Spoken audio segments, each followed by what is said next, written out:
Fala galera, tudo jóia? Estamos voltando aqui no CoimbraCast. Eu tenho aberto esse meu podcast aqui para a gente falar sobre futebol. Já trouxe para vocês entrevista com o Rica Perrone falando de torcida organizada. A gente já falou de coronavírus, eu já falei de finanças no futebol, mas eu vou descontrair um pouco, que eu sei que o momento anda complicado. E eu vou bater um papo hoje com um cara que tem alguma ligação com o futebol, mas não é essa ligação que vocês estão pensando. A gente vai conversar com o Magno Navarro. Tudo bom, Magno? Como é que tá? Fala, Luciano. Alô, ouvintes do podcast mais incrível de todo o sul do estado do Brasil. Uma honra estar participando aí com vocês. Muito obrigado, cara. Que isso. Magno, tu, um jornalista formado, mas que acaba não exercendo e entrou no meio do futebol pelo lado da comédia. Conta como é que tu chegou nisso aí, cara.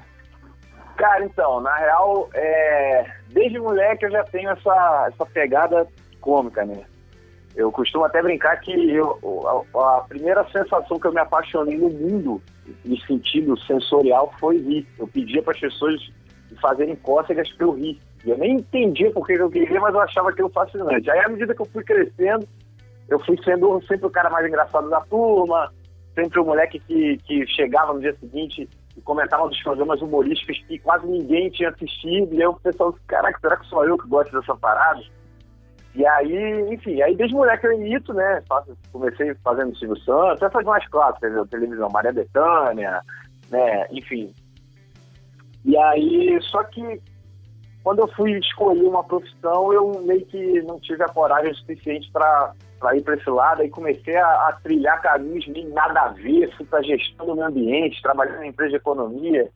Enfim, quando eu me achei no teatro, eu falei, bom, é isso que eu quero para mim e eu vou levar isso até o final. Só que ao mesmo tempo eu sempre tive vontade também de fazer na faculdade algo relacionado à comunicação. Aí eu fui para o jornalismo e em um determinado momento que eu estava conciliando carreira artística e jornalística, eu já tinha escolhido a artística, aí eu sofri até o final faculdade para concluir, e aí teve um momento que eu fiz a virada, eu falei, bom, agora eu vou seguir isso aqui. E aí a questão do humor e futebol, ela meio que... eu sou um cara muito ligado ao futebol, né? Eu sou torcedor do Fluminense, já fui muito mais fanático do que eu sou hoje, mas não tem um dia na minha vida que eu não deixe de acompanhar as notícias, até mesmo agora que não tem notícia nenhuma, eu tô todo dia entrando alguma coisa tu busca. Eu mesmo já sabendo que não tem, mas eu entro pra ver, sei lá. Mas daqui a pouco tem a novidade da camiseta nova do Fluminense. Sim, exatamente. E aliás, vou dar um depoimento aqui. Tem uma camiseta que eu gosto pra caramba, que eu acho que pra mim é o modelo mais bonito de camiseta do mundo, que é a camiseta do São Paulo, a branca tradicional, com lista preta, lista vermelha, símbolo na frente, eu acho fantástica. Mas essa camiseta nova que o Fluminense vai lançar, olha, me surpreendeu e tá top de linha, hein? Sim, não, e a Umbro, ela tem uma característica de fazer camisas muito bonitas, né? Aí no Sul o Grêmio, a galera do Grêmio tem propriedade para falar disso. Sim. As camisas do Grêmio também são lindíssimas e a Umbro também é fornecedora. Então é isso, cara, eu entro num portal de notícias do Fluminense, a minha esperança maior nesse momento, eu não quero nem que contrate alguém, eu quero só, sei lá, ver, rescindiu com o Digão, mandou o Digão embora. Sabe? Pelo menos uma notícia assim que traga algum alento pra gente aqui. Então eu sempre tô muito ligado ao futebol. Mas a coisa tá tão ruim assim pro Fluminense? Cara, na verdade assim, não é nem que tá tão ruim. Só que o Flamengo tá tão bom que aí quando a gente para pra comparar, aí não dá, né? Vem a tristeza, né, cara? Enfim, essa questão de humor e futebol, ela começa de uma forma até assim, inesperada para mim, porque quando eu estava fazendo a faculdade, eu fui numa festa de uma amiga de infância minha, ela cresceu comigo e ela sempre soube que eu tinha esse lado de imitar. E aí eu fiquei no aniversário dela imitando, e aí tinha um cara lá, ele tinha um programa esportivo numa rádio AM gospel. Nossa. Ou seja, ninguém ouvia aquilo. Não, ninguém, mas era um cara Aí o cara me chamou e falou, pô, eu tenho esse programa aqui, ele tinha um programa segunda-feira só do Vasco, e na terça ele tinha um programa que falava de todos os times, né? Só que o cara era pro vascaíno, que tinha o tricolor, tinha o botafoguense, tinha o vascaíno que era ele, mas não tinha o flamenguista. Era esse nível de imparcialidade. Eu ia dizer, tinha uma pequena parcialidade no programa dele.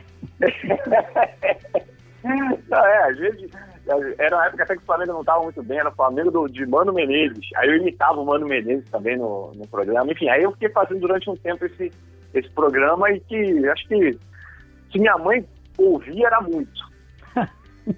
E aí depois, um tempo se passou, esse programa acabou falindo, né? Eu tinha que falir mesmo. Por que será? E aí eu descobri um programa aqui na Rádio Transamérica do Rio de Janeiro que tinha uma pegada mais descontraída, era uma linguagem não tão... É porque aqui no Rio tem algumas rádios que são muito fortes no esporte, mas tem uma pegada ainda muito antiga, tipo a Rádio Tupi, sim, a Rádio Globo, antes de fazer a reformulada que ela fez, ela tinha essa pegada de...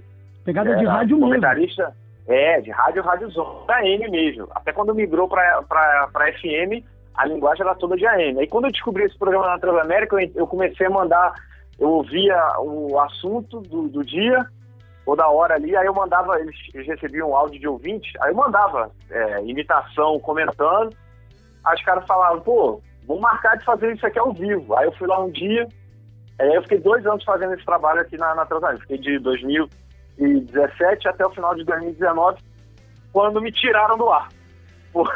E justamente porque entrou uma direção meio mais quadrada, assim, mais conservadora. Vamos dizer. Bem mais conservadora no meio do ano passado, e aí eles só descobriram o que a gente fazia no final do ano, e aí uma piada na voz do Renato Gaúcho, porque eu brincava que o Renato era aquele conquistador, então sempre tinha uma coisa assim de um duplo sentido. Aí eu fiz uma piada com esse cunho, os caras lá ouviram, os caras desesperados, mandaram um e-mail assim, esculachando tudo. Aí o projeto de esporte na Transamérica acabou, e aí esse ano veio a Copa do Brasil por causa de um vídeo totalmente despretensioso também, foi eu imitando, falando do Grêmio, inclusive, também, um grande gremista que gravou esse vídeo. Essas tuas imitações, Magno, sempre ligadas ao meio do futebol, é claro, e aí tu pega qualquer contexto e a gente consegue colocar alguém num contexto que a gente quiser, buscando aquela voz. Mas tu te apega mais no tom da voz do teu imitado, do teu imitado, ou naquele trejeito de falar, na palavra, no vocabulário dele? Porque, por exemplo, tem um vídeo circulando já do Renato conversando com o Abel. São dois personagens para tu imitar que completamente diferentes um do outro. Sim. Na questão de vocabulário, na questão de tom de voz, tudo é diferente. No que tu te apega mais? Cara, primeiro, eu acho muito importante a questão da voz, né? Eu tento sempre chegar no mais próximo possível. Só que existem alguns imitadores que a gente dá uma mapeada, né, para ver como que é o trabalho de cada um. Uhum. Às vezes eu vejo que alguns imitadores, eles meio que acham que imitar é só a voz. E aí deixa de lado o timing que aquela pessoa fala, né, que são as pausas, uma respirada aqui e ali, ou então algo que é sempre repetido. Enfim, imitar para mim não é só voz, entendeu? Para mim, eu tenho algumas imitações que talvez a voz não seja tão parecida, que, por exemplo, o Abel, eu não consigo chegar do jeito que eu queria na voz dele. Então eu joguei para entender como é que é o time, a respiração, a linha de raciocínio. Cara, ainda mais agora que eu tô ganhando essa visibilidade, eu tô muito feliz com isso tudo, eu tento sempre entregar os maiores detalhes possíveis, e quando as pessoas veem esses detalhes, veem que é uma frase que ninguém nunca tinha reparado que ele sempre fala aquilo. E aí, quando a partir do momento que eu reparo, as pessoas passam a reparar. Sim. E aí elas se atentam no detalhe. Eu tive um professor uma vez que falou isso. Ele falou que o trabalho do todo você vê no detalhe. Quando você vê o detalhe, você vê o trabalho todo. Passa a te dar mais trabalho buscar esse feeling, buscar esse detalhe, essa coisa. Te demanda isso muito estudo? Ah, cara, desde que eu comecei o trabalho lá na Rádio Transamérica, que, era uma rádio que, querendo ou não, tem uma marca muito forte. Sim. Tinha uma audiência muito forte, e que eu vi que eu precisava ter um trabalho profissional fora do ar. Eu passei a levar isso tudo como um estudo mesmo, e por mais que seja humor, por mais que enfim, que o resultado final seja para provocar graça, para mim é trabalho. É um trabalho que realmente eu tenho levado como estudo mesmo. Hoje mesmo, ontem eu coloquei um vídeo, e aí eu meio que dei uma cagada assim no final da imitação, que eu falei, isso aqui não pode acontecer não. Aí era 2h30 da manhã, eu falei, eu vou ver um vídeo aqui, era até do PVC. Falei, vou ver mais vídeo do PVC pra eu não dar mais esses moles. Pra não então, falhar assim, de novo. Hoje em dia é quase que diário. Pego um personagem, assisto 2, 3 entrevistas dele, aí deixo na gaveta, aí um dia depois eu faço a voz. O meu processo é mais ou menos assim, eu vejo, aí deixo o cérebro consumir, né, pegar aquilo, dar azeitada, e aí depois eu fico treinando sozinho. Depois tenta chegar naquele tom, ou pelo menos naquela pronúncia, naquela fala, naquele trejeito no trejeito, exatamente. Do teu imitado. Magno, a gente está falando do teu trabalho, a gente fala das tuas imitações, tu falou do Mano, já falamos do Renato, já falamos do Abel, mas será que eles sabem, e o pessoal os teus imitados já ficaram sabendo que tu imita eles? Olha, diretamente, ainda não. Alguns. Não, diretamente alguns, tipo, alguns poucos, no sentido de, tipo, já postei um vídeo do Caio Ribeiro e ele comentou. O Dinho Ouro Preto, uma vez postei um vídeo dele e o Dinho comentou. Então você vê que o cara viu e fez questão de mostrar que viu. Sim. Mas indiretamente, o próprio Gerson Canhotinha de Ouro agora também, que é um cara até aqui de Niterói, onde eu moro, então tem esse barrismo. Ele também já sabe, já comentou. Semana que vem a gente provavelmente até vai... Semana que vem não, porque como vai falar, nessa semana a gente deve fazer uma live, eu e o Gerson Canhotinha de Ouro. Boa! Vai ser bem legal. Mas alguns outros, eu só tenho a sensação de que sabem que eu imito, como o próprio PVC, o Renato. O Renato com certeza eu sei que já, porque eu já tive alguns relatos de que alguns vídeos já chegaram na mão do assessor do Renato, e ele já riu, enfim. Mas ainda não rolou esse encontro de criador e criatura, ainda não. Essa era a coisa que eu ia te perguntar. Nessa live com o Gerson, por exemplo, ou em alguma live com alguém que tu imita, tu vai buscar imitar também? Então vai ser tipo uma conversa do Gerson com o Gerson. Um bate-papo do Abel com o Abel. Com certeza. Porque e aí isso aí tem uma galera esperando por isso, inclusive. Eu tenho certeza que no dia que isso vai começar a acontecer com alguns imitados que a galera gosta muito, cara, aí que vai ser o boom do boom. O famoso boom boom. Aí a coisa vem forte mesmo. É verdade. Magno, nessa nossa conversa aqui a gente já falou do Renato, a gente já falou do Abel, a gente já falou do Gerson, mas tem um cara que eu vi num vídeo e que pra ti deve ter sido difícil chegar na imitação dele, e que eu ouvi e disse assim, ó, cara, é igual. É o Pet.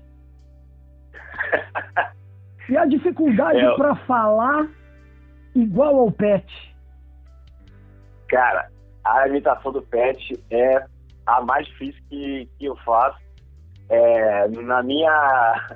no meu senso crítico, não é... A galera gosta muito, e eu, graças a Deus que a galera gosta muito, ele é igual. Mas é muito difícil. É muito difícil manter, esticar o discurso naquelas engasgadas que ele dá, naquelas arranhadas. É muito difícil. Não, eu acho que o mais difícil é a palavra, porque tem palavras que o Pet fala que a gente entende no português, que é o Sérgio que está falando, que aprendeu um português e tudo, e que para ele deve ser complicado, é a questão da pronúncia. E tu consegue chegar nesse sem ser caricato, porque isso eu acho que é uma coisa importante aí, e eu já vou emendar numa outra pergunta, de como é que tu consegue fazer a imitação sem ser caricato, porque a gente vê muitos imitadores que acabam levando para o lado da caricatura, para ser engraçado, né? Sim. E tu busca, eu acho que um lado de imitação, não do caricato, mas que passa a ser engraçado também, porque a gente vê que é uma imitação, a gente sabe que é pro lado humorístico. Tem essa... É caminhar em cima de um fio da navalha, de buscar não ser caricato demais, mas chegar naquele ponto do imitado? Não, sem dúvida, sem dúvida. E é aí que entra esse trabalho que eu falei, que é o trabalho diário, de pegar um trejeito, de trazer um realismo, porque assim, eu particularmente, tem gente que gosta e, assim, dependendo de como você apresentar essa imitação mais caricata, até funciona bem. Mas não é o que eu busco para mim.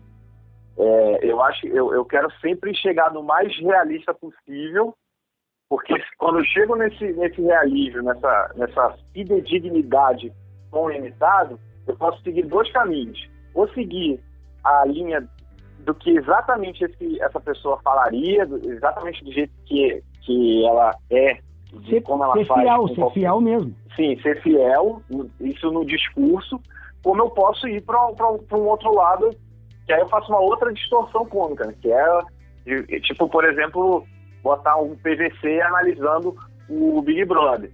Eu tento fazer da forma mais séria possível, como se realmente fosse o PVC dentro daquele universo, só que aí, quando você vê quando vem essa mistura de mundos, né, aí é que se torna a parada ainda mais engraçada. Aí é que vem o lado do humor. Sim, exatamente. Porque se você faz uma imitação que já é caricata, que já é meio que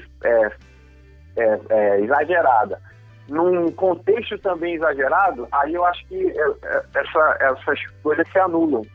Sim, querendo ou não, acaba perdendo a graça.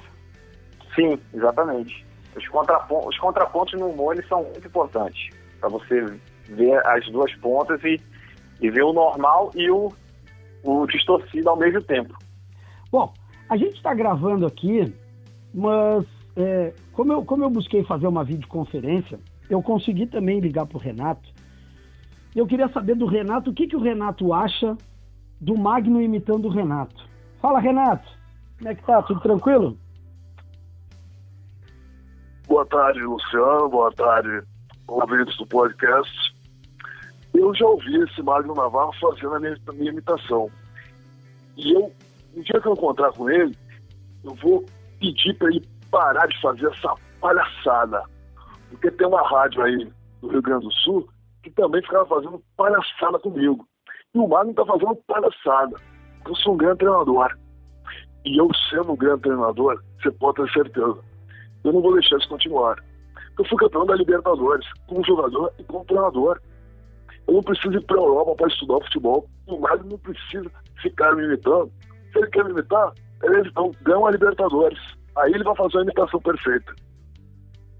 Boa, Renato. Até que é uma leitura... Ô, Magno, uma leitura boa de ser feita, né?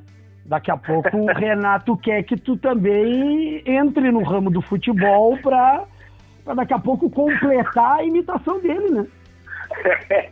Mas aí não tem como, não. Aí não tem corrida? Não tem como. Renato foi craque demais, tá doido? Nessa nossa chamada que tá entrando junto aqui, quem tá querendo falar é o Abel.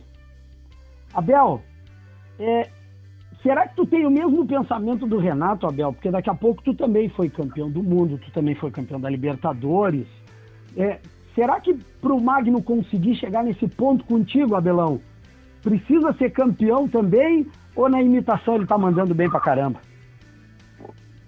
Porra, o Magno é fantástico, cara. Porra, é excepcional. É uma imitação espetacular. Eu já chamei ele pra tomar um vinho comigo.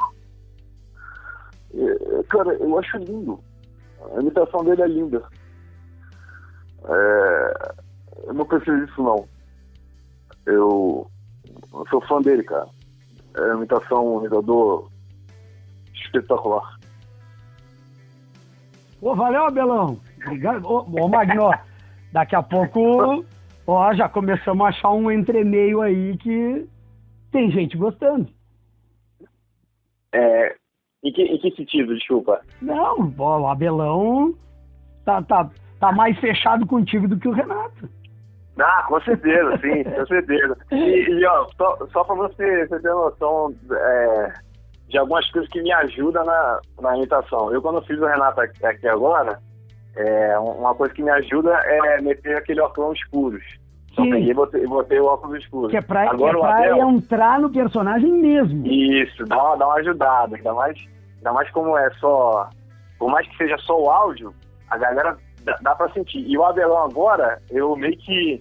Eu sentei, eu tô dando essa entrevista em pé. Aí eu sentei, relaxou. Cruzei o bracinho, fiquei botei o barrigão pra frente. Semblante Abel Braga. Isso, exatamente. Cara, acho fantástico o teu trabalho. Pra gente encerrar e fechar aqui pra essa galera que tá ouvindo o podcast e apreciar ainda mais o teu trabalho.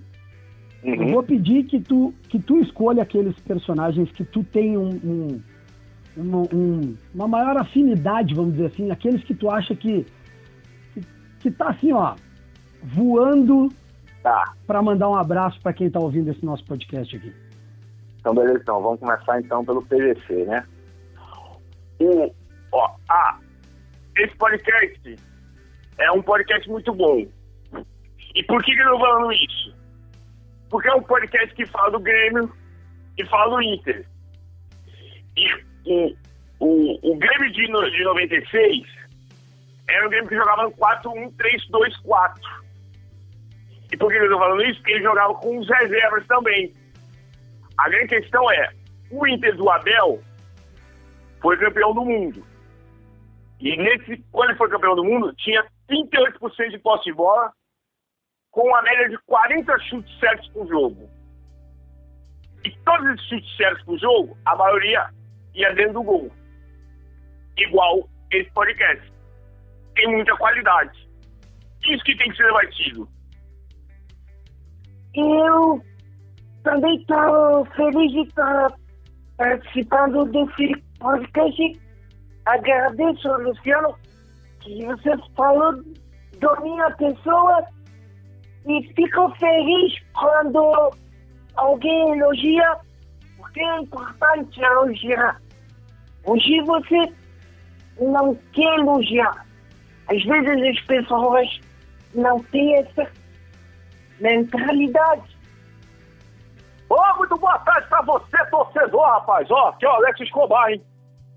Tô aqui no Estádio do América. Pra quem não sabe, eu moro aqui, rapaz.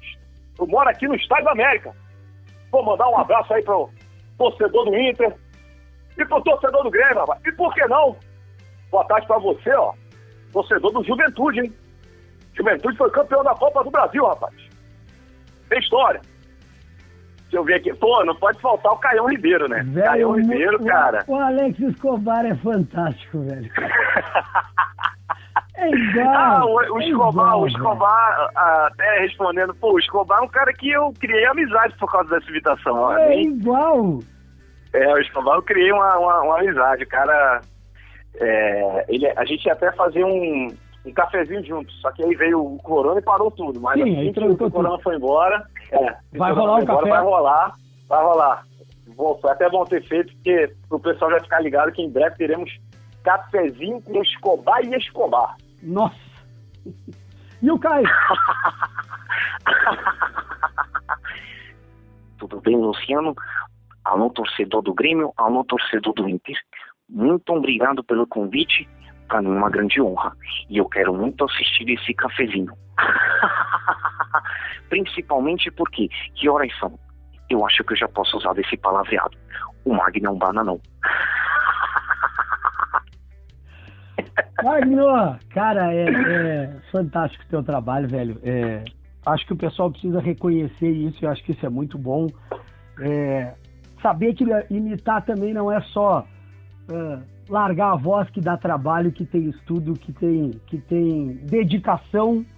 E nessa nossa conversa aqui, tu mostrou que tudo isso vai te levar para um futuro certamente muito brilhante. Cara, obrigado demais por ter me atendido. Obrigado por ter te disponibilizado esse tempo aí pra gente bater esse papo, para trazer o teu trabalho. Muito obrigado de coração. Cara, para mim foi uma honra imensa. Eu nunca tive a oportunidade de estar no Rio Grande do Sul, mas desde que o pessoal começou, principalmente pela imitação do Renato Gaúcho, o pessoal daí começou a chegar, a me conhecer. Pô, o carinho é sempre enorme, inclusive dos torcedores do Inter. Eu tenho falado que eu tô devendo uma imitação de alguém muito forte do Inter, mas ó, vou te dar uma trabalhando dica. Eu vou te dar. É isso que eu ia te dizer. Tem o Dali. E outra, cara, tem um cara que tá do teu lado aí. O Papito. O Odair. Do Flusão, velho, do Flusão. Então, mas sabe o quê? É porque aqui a gente tá com um ranço do Odair. Calma, velho, então, o cara trabalha bem, dá tempo pro cara. O cara já me tirou. Ô, Luciano, eu sou virgão da América, cara. Não. Eu não tenho um título sul-americano, Luciano. O cara me elimina na primeira fase, cara. Aí a gente pegou um ranço já. Não, mas vai chegar a vez. Não, mas realmente, o Odair é outro personagem. Mas enfim, o pessoal do Sul sempre me recebendo, me tratando com carinho. Pô, um abração para todo mundo. Obrigado demais por esse espaço. Essa questão da dedicação, do trabalho, cara, você pode ter certeza que é tudo para entregar um trabalho de muita qualidade, assim, para toda essa galera que está chegando, porque para mim está sendo tudo muito novo. Então, à medida que você acerta um vídeo aqui ou uma imitação, o próximo tem que ser sempre melhor. Então, eu estou sempre trabalhando para a galera chegar e ficar. Porque não adianta também chegar e daqui a pouco, de novo, mais disso aqui. Sim, não, então mais pode, do mesmo. Pode ter certeza que da minha parte eu estou querendo sempre me renovar pelo público que tá me dando tanta demonstração de carinho. Tamo junto mesmo, é nóis. Magno, muito obrigado pela tua disponibilidade de novo, cara. Prazerzão falar contigo e que tu bombe cada vez mais e que tu consiga muito sucesso, velho. Cara, muito obrigado. Para mim é uma honra estar participando do Coimbra Cast. Atenção, eu quero que o público do Rio Grande do Sul ouça de forma fiel não, de forma geral do Grêmio e camisa 12 do Inter, o podcast Coimbra Cast. Então me sigam lá nas redes sociais, @NavarroMagno no Instagram, @ONavarroMagno no Twitter, e tamo junto, cara. Valeu, Bruxo. Grande abraço. Valeu, velho. Até mais. Então.